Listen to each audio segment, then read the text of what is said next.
Welcome to ConvHERsations with Kristie, brought to you by Herverse, a community where women who lead, build, and grow come together. This is a space for real, unscripted conversations with bold leaders who are creating impact. No fluff, no filters, just honest insights to help you lead well and live fully. Because at Herverse, we believe leadership isn't meant to be done alone. I am confident you are going to love it. So let's get started. Good morning, everybody. Welcome to this week's episode of ConvHERsations with Kristie.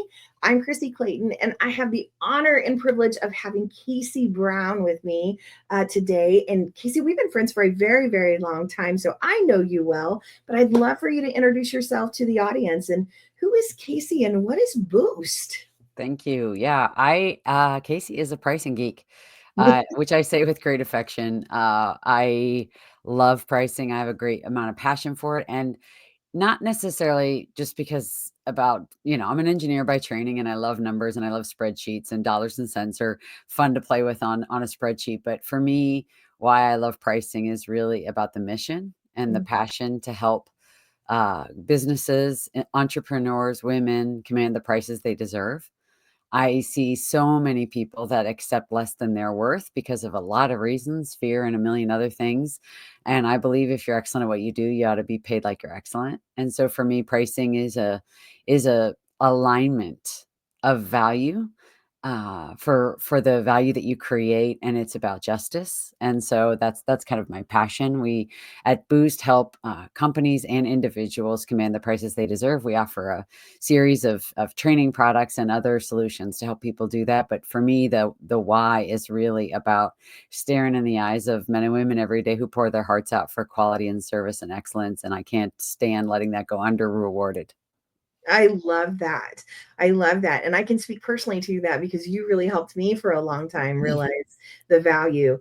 Casey, it really does feel like right now in the world that we live in today, pricing seems to be a hot topic, right? And some people are worried about raising prices for different reasons. And so I'd really love to get your input on that. Why is it such a hot topic, and why is it such a sensitive topic right now? Sure. So I would argue it's always an important topic. At least that's my take. But I agree with you. It's not always in the zeitgeist to the same degree it is right now. And I think there's a number of reasons for that. Certainly coming out of the pandemic, there was a lot of really rapid inflation during that time, both goods and services, both in the B2B markets and the B2C markets. And so we're all years into at this point, prices going up and up and up. And then you look at what's happened this year with tariffs and the impact that that's had on, again, not only on goods, but also on services that sort of fall downstream, or companies that supply to those companies, or are customers of those companies. So there's a real wide economic impact from some of the policy decisions that you and I have no control over, nor does anybody listening to this podcast. But yet we're trying to figure out how to navigate the environment we're in a way that allows us to be competitive and also profitable. Have the customer say yes to us, but also make sure we're making enough money. And so that's the kind of economic backdrop for it. And then if you kind of bring that down to a individual company level, the cost of everything are higher. If you have a team, they're higher to hire, or more expensive to hire, more expensive to retain, more expensive to insure and train and support. If you buy products or services for your business, those have gotten a lot more expensive. And so I think it's a matter for many businesses of just even of survival. Without a price increase, survival is questionable. For other businesses that maybe have a little bit more wiggle room, it may not be the difference between surviving as a business and going out of business, but it's the difference between surviving and thriving. And certainly to make the biggest impact that we want to make in the world, to be the most helpful to our customers and those that we serve, we have to have enough resources in our organization to be our best for them. So this is, to me, not just about like a profit grab or putting a pile of money in your bank account. Nothing wrong with that, by the way. If you've earned it, you deliver value. But to me, this isn't just about making sure we've got a giant pile of money because we want to buy a new boat or something. It's also about having enough dry powder to support our team and those that count on us internally, and our customers and stakeholders that count on us externally. And so for me, this is a really important conversation. I think people are afraid about it. There's a lot of feelings about it, which I know we're going to get into, but it's the time. If you haven't looked at your pricing recently, it's the time. If you have looked at it recently and you're still not happy with where it is, look at it again. Yeah, I couldn't agree more.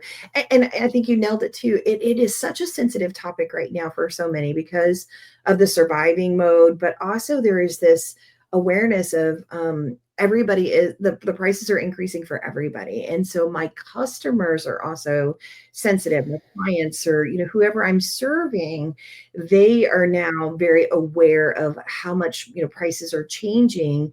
And so I also have this feeling of obligation to them that I don't want to, increase the prices so high that they can't afford me. So can you Sure. kind of to that too?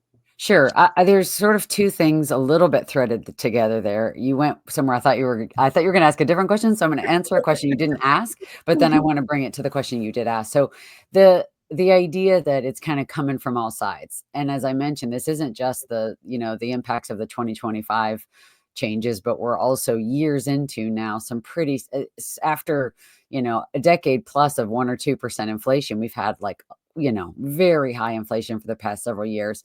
And so people are tired. We're sort of battered around by it as consumers. I mean, you go. I used to. My partner and I were talking about. Used to go to the grocery store, and buy stuff to make dinner for tonight. And it was $20, and now it's 70. Or it used to be 10, and now it's 40, depending on what kind of food you're putting on the table or how big your family is. But we're hit by on all sides, and so that creates a weariness, a fatigue, a just a like, we don't wanna talk about it, we don't wanna think about it, we don't wanna hear about it, and so, as sellers, we're so sensitive to what our customers might think, believe, feel when we talk to them about our prices and raising our prices because we don't wanna be one more piece of bad news in their inbox. We wanna serve them, but I kind of caution against letting that sensitivity stop you from asking for enough because of all the reasons we already talked about. You're not going to be here a year from now, or you're not going to be as equipped to serve them well if you aren't making sure you have enough resources inside your organization to do a great job. So, the other thing I would say about that before I get to the heart of your question is, um, the best time, if we sort of take emotion out of it, which is hard to do, but the best time to raise prices is when everybody else is. You're not sticking out like a sore thumb. You're kind of going along with the tide. And so, although customers aren't delighted to hear from you that you're raising your rates, there's a wave, and they're to be honest with you, they're expecting it. They're not surprised by it. Nobody's surprised when they hear that prices are going up. And so in many ways, the environment is actually conducive to price increase because you can kind of ride the wave that everyone else is also on. Yeah. That's a really Now, good point though, Casey. And I think it may be one of those things that gets overlooked because of how sensitive I am to the fact that, because you're right. I mean, I go to the grocery store and I mean, everybody is impacted by the cost of groceries, whether it's, just a price increase and you're just aware of it, or if it's something like for families who like, oh gosh, I have to put some things back because, that's just too challenging. right, Um, right. And then so the you're right, like everything is increasing right now. I mean, 100%. groceries, toilet paper, cost of everything, right? Everything. Everything.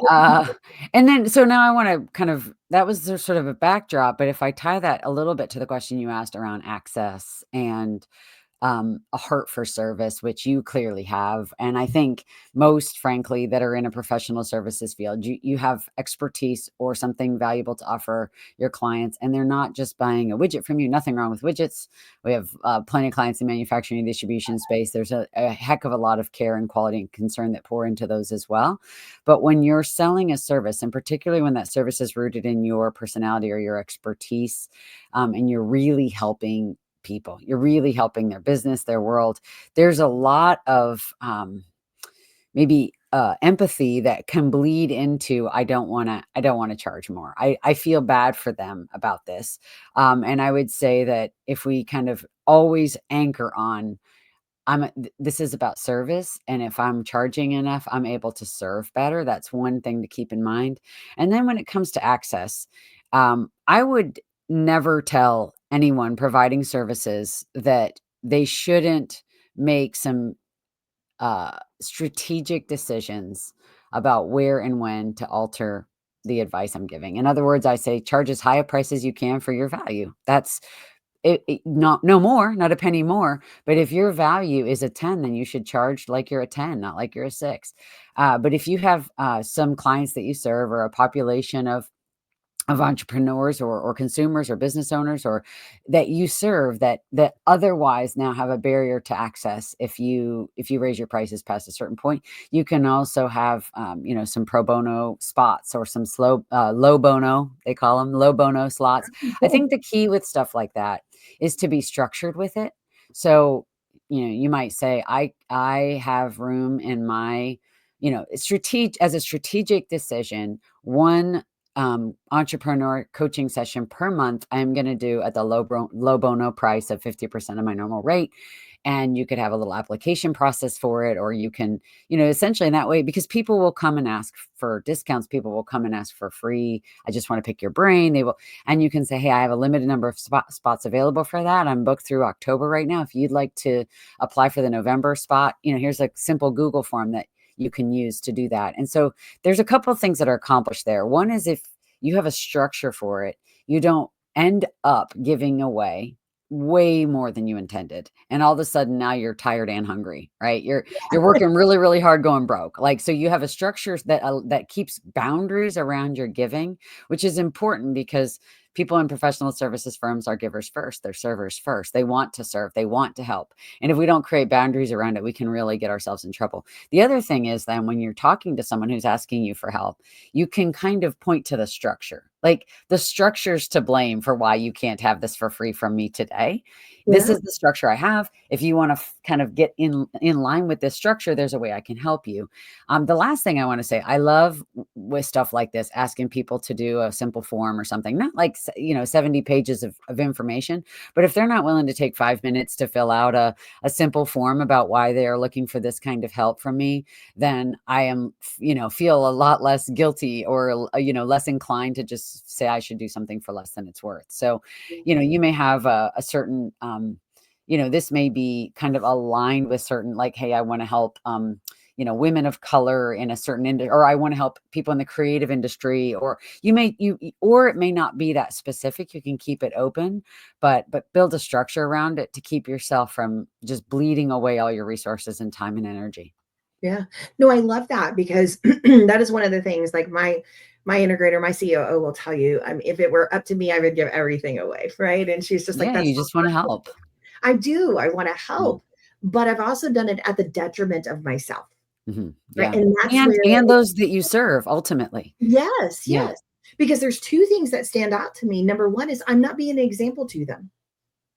Right? Like, I'm not setting an example for them that, hey, your value is worth more than nothing. hmm And if I'm giving away everything, that's basically my value is nothing. And so it's really, really important to establish that.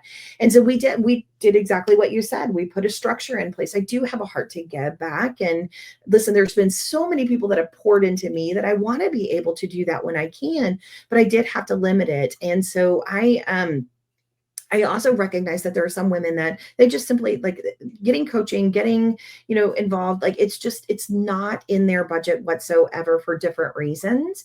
But doing what you said, I put a limit on it and said, hey, listen, I'm only going to do, 2 a year, and this is what it's going to look like.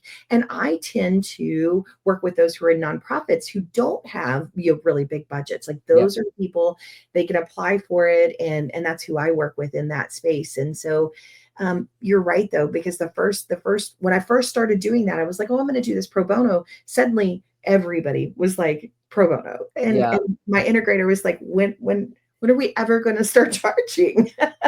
I I also want to say yes and help people. I obviously, you kind of heard me share at the beginning, my mission for this is really, this isn't to me just a way to put food on my table. It's that, but it's so much more. And so when somebody wants and needs help, it's hard for me to say no. And one of the ways that's helped me is really trying to figure out how to have an offering or a solution for every price point, including free. So you cannot work with me one on one at $0, but we have a lot of free resources. I make a lot of videos. I write a lot of blogs. We have some free tools. Here's some things you can do for $0. For less than $10, you can get the Kindle version of the book. We have some courses less than $500. And so there's kind of if you are a person that struggles to say no, or that is tempted to give things away or to discount it, especially from a kind of a cause related reason, like I really want to help these people and they can't afford it, look at ways you can structure or package what you do in a way that allows you to have a solution for every price point, including something that's free. That way you're Exactly. not saying no, you're saying no to this thing, but here's all these other ways that I can help you that do fit in your budget.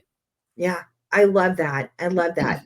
And once we realized that, that's when we were able to really start, plugging in and being able to offer, because there are people that want more, right? Instead of having group sessions or group things, that one-on-one is a great option for them. So having different layers of different things is so important. It is just so incredibly important. Yep. And Kizzy, I wanted to make sure that we pointed something out too, when you are talking about services, especially coaching or something where it's that one-on-one. I think a lot of times what people forget is they think of it as, I'm paying an hourly wage to have a conversation with someone who's going to nurture me, feed me, increase my skill set, whatever it is. Mm-hmm. But I think oftentimes the things that people forget about is you're not really truly paying an hourly wage. What you're paying for is the years that person has poured into developing themselves, right? Mm-hmm. Into going to conferences and reading books and the experience that they've had over those years. Absolutely. So how, if that is one of the things that we're taking into consideration, how does that weigh into how we create our price for our service that we're providing? Yes, you are 100% right. I will tell a story quickly that I tell a lot, and then I'll give some specific advice about how to operationalize this. Yeah. Um, the story is, and I don't know if it's true or not, but there's a parable about Pablo Picasso sitting in a plaza sketching once upon a time. Woman recognized him and asked him if he'd sketch her, and he says he will and dashes off a quick sketch. She sees it and she's amazed, she's fascinated, she's impressed. She asks if he'll sell it to her. He says yes and quotes her price of 5,000 francs. Huge sum of money for that time in history. And she's angry. She says, "Sir, it only took you 5 minutes." And he says, "No, madam, it took me a lifetime." And Yeah. I love that story because that is exactly what we're talking about here. They're not paying for your time, they're paying for your brilliance, they're paying for your insights, they're paying for your years of hard won and hard fought, honed expertise. And so, one of the things, if you are selling services, um, this is one of the reasons that I am not a big fan of setting pricing by the hour at all. Like, whether it's, $20 an hour or $2,000 an hour or $20,000 an hour, it connotes that what they're buying is an hour of your time, and that is not where the value comes. And Yeah. so, and I have a video, which I could send to you. I don't know if you do show notes or anything like that, but at least it's a video that we have on our YouTube channel, as well as linked to from our homepage, about the 12 things I hate about selling time. Mm, There's a lot of reasons not to charge by the hour. Um, but they could, so then it's like, okay, well, how do I sell what I do then? Because what they're, I'm sitting down with them one time per month or one time per week, and it's an hour long session. How do I talk about this if I'm not talking about this as an hour? And I would encourage people to think about um, a system, selling a framework, selling a process. And so let's say you're a coach and your process is essentially a 6-month initial engagement, and then people can renew with you for a quarter at a time after that. You have to do at least 6 months because we can't get hard work done in one session. And so here's what this process looks like, and here's what the discovery looks like, and here's how we're going to meet during that time. Here's what I'm doing for you between sessions. Here's how I can support you. And you put the whole thing together like a system, like a process, like a body of work that will be delivered and accomplished over the course of that period of time. And then here's my price tag for that. And I don't care. I mean, I do care how big it is, how big that number is, but depending on where you are in your journey and where, who you're serving and how you help them, that might be, a $5,000 price tag. It might be a $1,000 price tag. It might be a $100,000 price tag. yep. The price tag is sort of a separate decision rooted in the value of what you're offering. But what I'm advising here is really, how do we represent what they get? And if Mhm. we tell them they get 6 1-hour coaching sessions and that is $10,000, they're sitting there saying, I'm paying you almost $1,500 an hour. Are you crazy? I pay, that's more than I pay my accountant, my attorney, and my, whatever all put together. Well, that's Mhm. not what they're buying. And so very much of getting pricing right and being paid for value isn't just the number itself, but how we make people feel about it, the context we create around it. And so Yeah. it's really worth being thoughtful about that. And by the way, ChatGPT or Claude or whatever your AI model of choice is great for helping you figure this out. You say, this is what I'm doing. This ask me questions to help me build a proposal that shows this as a framework and a system, not just selling time. And it's really quite good at doing stuff like that. Yeah, you're spot on too, because so many people do think about it. It's just like I'm buying an hour's worth of coaching, but with I can tell with my packages, like there's so many other things that you receive, and if the only thing that I talk about is that 1 hour that you're going to get with me per month, or twice a month, then that does calculate very differently in people's head. And so making sure they do see the entire picture of what they're getting. And I also think, Casey, sometimes like setting expectations of like, you're not just paying a dollar amount. What is the return that you're going to get? Is making sure they understand the skill sets that's going to be increased, or confidence that's going to be, whatever it is that they're looking to achieve, knowing and understanding whatever pain point that they have that they're trying to overcome, helping them see that this is going to help them with that is really, really important too. 100%. You're really kind of speaking to the difference between value-based pricing and cost plus.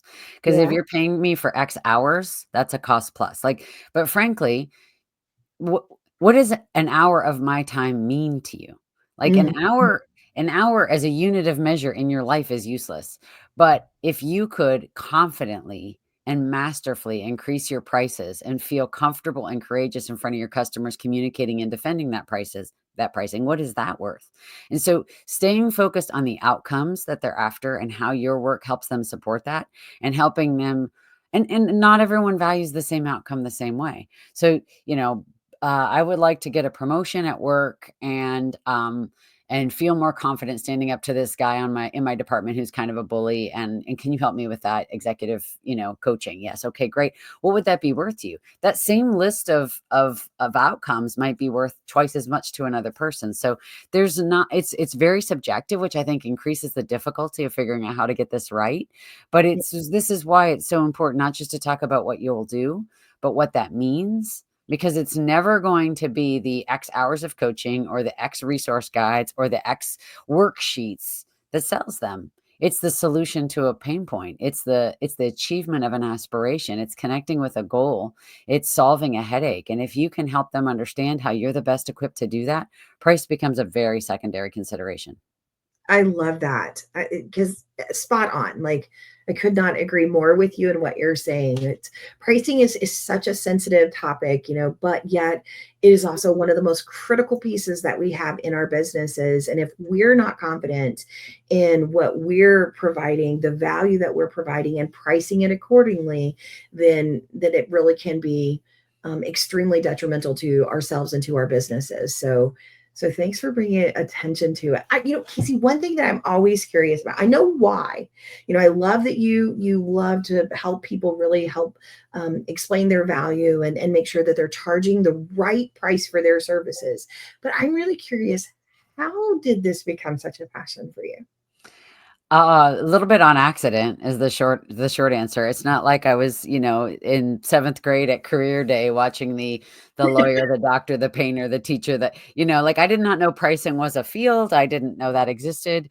I mentioned before that I'm an engineer by training, so I was an engineer in corporate America when I got into a program that GE was spearheading at that time called Six Sigma. Now, lots of people have heard of it, but at the time it was brand new, and I became an early Six Sigma black belt, which was a rotational program at GE. And so I did rotations in a number of different areas of the business, and I did a rotation in pricing, and I just kind of fell in love with it. I think I had taken an econ class in college, and the demand curve was not new to me. This idea that if you charge more, you sell less. If you charge less, you sell more. This like really simple clinical mathematical relationship between price and volume. And once I got into that role at GE and I was supporting the sales team and I was in the room where negotiations were happening, I saw how different price really was in the real world. It's not simple or straightforward or mathematical. It's emotional and complex and mysterious. I liken pricing to more like a game of poker. Everybody's bluffing, right? I'm looking at the strength of my hand. I'm looking at guessing at the strength of your hand. Everybody's bluffing. Buyers are trying to hide how much they're willing to pay. Sellers are trying to hide how little they're willing to accept. And I got fascinated by how complicated it is. It's rooted in numbers. It's rooted in math, which I love. I'm a spreadsheet nut, but the reality is this complicated and intricate dance of psychology and confidence. And I just got hooked on that. And that's really been what I've been up to for 20 plus years now, is really like trying to understand how one can master that. And if we kind of go back to poker again, the buyers aren't holding a better hand, but we often believe they are. We're sitting there looking at our hand. It doesn't look that strong. They're the ones writing the check or cutting the PO, and we feel like they must be sitting over there on a full house. But I believe if you have excellence to sell, if you sell and serve with excellence, if you have a real strong product or service, if you really help your customers, then you have a strong hand to play. You are not sitting down at that table with twos and threes. You got pocket aces, and it's time to have some confidence in that. So it's just been my journey with it, and I've never gotten bored with it. I'm still endlessly fascinated by it. I learn every day. However much I know, there's a infinity more to know, and I love learning. I love helping, and to me, this is, as I said, it's rooted in justice, because letting your excellence sit in somebody else's bank account robs you of resources you could use to make a bigger difference. And so I love it. Yeah, and that is so there's two things that came to mind when you were saying that. Number one is I'm fascinated by the number of people who you're right, who are sitting in that seventh grade class that are just like, this is exactly what I want to do. Right. And they know from such a young age. But then also there's other people who like it was a total accident that I like fell in love with this and became obsessed with all of the components of this. Same thing for me, right? Like I had no idea that women specifically in leadership was such a passion for me until I accidentally came across something, and then it turned into like this whole business for me. So it's really interesting sometimes to see that. So thank you for sharing that. The other thing that I just wanted to kind of share too is what you were saying. I think one of the beautiful spaces that I see you in is how you really do stand up for people and making sure that they know and understand their value and who they are and what they bring to the table. And I appreciate that so much about you. Because there was a time in my own journey where I was like, Casey, I have zero idea of where to even start with pricing. And in fact, when FEM started, which is now Herverse, but when FEM first started, it was $0 because I did not even see the value that I was bringing to the table. And so you really truly brought me into a place of seeing my own value and that I do have a contribution to make to the world, and specifically with women in leadership. So I hope you see and know that you are making a huge difference, because I value you so much and what you do. Oh, it's my absolute pleasure to be a tiny part of your journey because you help so many people in such profound ways. Mhm. And you are a shining example of what women in leadership look like. And I'm delighted to be your friend and be associated with you professionally. It's been really wonderful to be on that journey with you. And I'll always be in your corner. Oh, thank you so much, friend. That truly means the world to me. Hey, listen, Casey, if people want to get in touch with you, if they want to know how to get into, your resources that you Mhm. have, how do they connect with you, friend? Yeah, I would direct people to places. We're lots of places, but you can find us everywhere from these two places. The first is the Boost Pricing website. So again, that's Boost, kind of like the energy drink, boostpricing.com. There's a resources tab right at the top, and there's tons of stuff there, tons and tons. And you can dive into there and you can get onto our LinkedIn or our YouTube channel from there, all of our free resources, our free tools, etc. And then the second place is LinkedIn. I'm very active on LinkedIn. I put a lot of content there that isn't anywhere else. And so, LinkedIn, you just look up Casey Brown Boost and you will find me, and you can follow or connect with me there. I'm publishing several times a week on LinkedIn. So both of those places are good places to start to dip a toe into. Hey, I think I could be paid better for my value. I want to learn more about this. And then, and I mentioned the book. I wrote a book that came out almost a year ago. And that's also linked to from the resources section. So there's lots of ways to learn about this and get better at this without, calling us up and engaging us. And that's really for me about having reach, and the biggest impact is have a lot of free stuff out there so I can help. There's 30 million small businesses in this country. All of them need to raise their prices, and I can't be everywhere. So that's why we have a lot of resources that I like to share. I love that. I love that. Thank you so much. And I can tell you the book sits right here beside me. And I think at this point I've read it 3 or 4 times. So it's an incredible book. I Thank appreciate you. and value it so Thank much. you. Oh, Well, listen, Fearless Pricing is the name of the book. I should mention Fearless oh, Pricing. Yeah. yes, fearless pricing. Yeah. It's absolutely fantastic. So you know how I love to end all of our conversations with something that means a lot to me, which is honor, empower, and inspire. So honor is really truly, thinking of a woman from a past generation who, really truly just helped guide you or, kind of shape who you are today. And so I'd love to know, who would you like to honor? My grandmother. Her name is Sue. She's still alive. I'm a very lucky woman to still have my grandmother alive at this point. And she's just an inspirational, amazing, strong woman for a million reasons, but a couple that I'll mention. She's a seeker. So she started doing transcendental meditation over 50 years ago, over 60 years ago at this point. She's a yoga instructor before yoga was cool in this country. She was a yoga instructor up until a couple years ago. She was in her 80s still teaching yoga. She has a essential oils business. She's a woman who and she was married to my grandfather, who was an abusive husband. She left him and took her kids, and supported them all on a secretary's salary. I mean, she's just her story is full of difficulty, but she has a smile on her face, love for everyone, gives grace always, full of empathy, just an impressively loving woman. And at my finest, I think at my best, I just think like I just hope I can be like my grandmother. Hope I could be half the woman she is. I love that. I love that. Grandmothers are just a very, very special, and they just mean so much. I hope grandmothers understand the impact that they have on their grandchildren, because they're incredible people. Yeah. Yes. What about empower? Who is a woman of a current generation that either you hope to empower or that empowers you to be your most? Well, both, I think, in the same direction, and that's my integrator and partner, Alex Hayes. She is, we were talking about this a little bit before we hit record, not just a partner in this business, but also a dear, dear friend and a partner in life. And we are really connected to each other's kids and each other's families, and we know what's going on in each other's personal lives, and we really support each other. But one of the ways that she empowers me and is just freeing me up from an energy perspective. She certainly takes plenty of tasks and takes them off my list and gets them done. But to me, not just about the time that creates and the space it creates around the schedule, but also me to really pour my best energy into things that I'm uniquely qualified to do and uniquely strong at.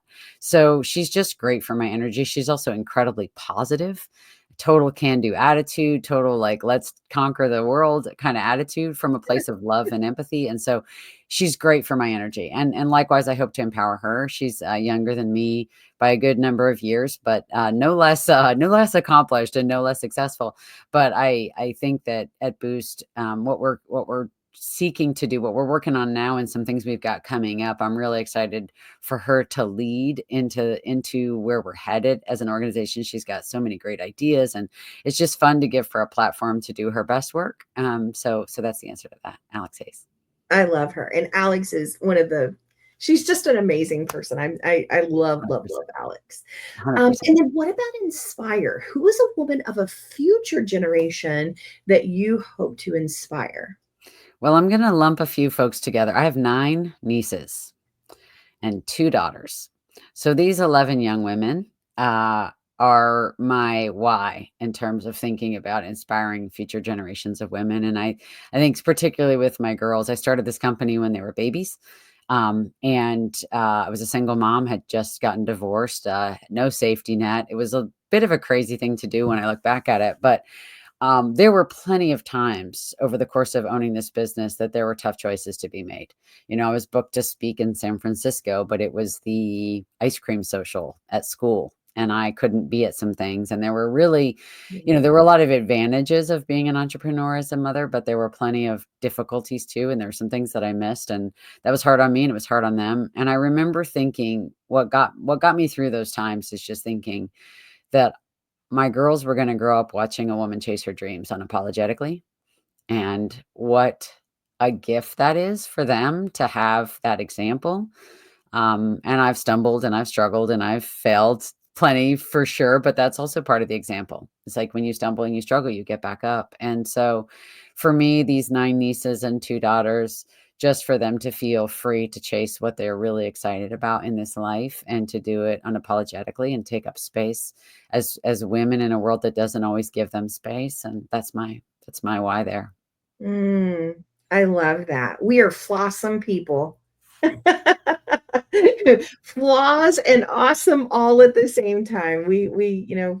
I think sometimes, Casey, the biggest lessons we learned are from, things that we wish we could have been able to do differently. And 100%. yeah. And it's just a beautiful thing when we can share that, openly with those that we love the most. So listen, I knew this was going to be an amazing conversation with Casey. She really, truly is one of the most dearest people in my heart. So if you want to connect with her, please reach out to her in the resources that she gave. And I hope that you do engage, because on LinkedIn, she is extremely active and is a really, really great resource. So Casey, thank you for being here. Thank you for sharing your expertise. Thank you so much, Kristie. It was a delight. Absolutely. See y'all next week. Thank you so much for tuning into this episode of ConvHERsations with Kristie. I hope you're walking away with a few nuggets of inspiration, maybe a new perspective, or just a reminder that you're not alone in your leadership journey. If this episode resonated with you, share it with a friend, drop us a comment, or tag us with your favorite takeaway. And don't forget to subscribe so you never miss an episode. Until next time, keep showing up, keep leading with heart, and keep building the kind of life and leadership that feels true to you. I'll see you in the next ConvHERsation.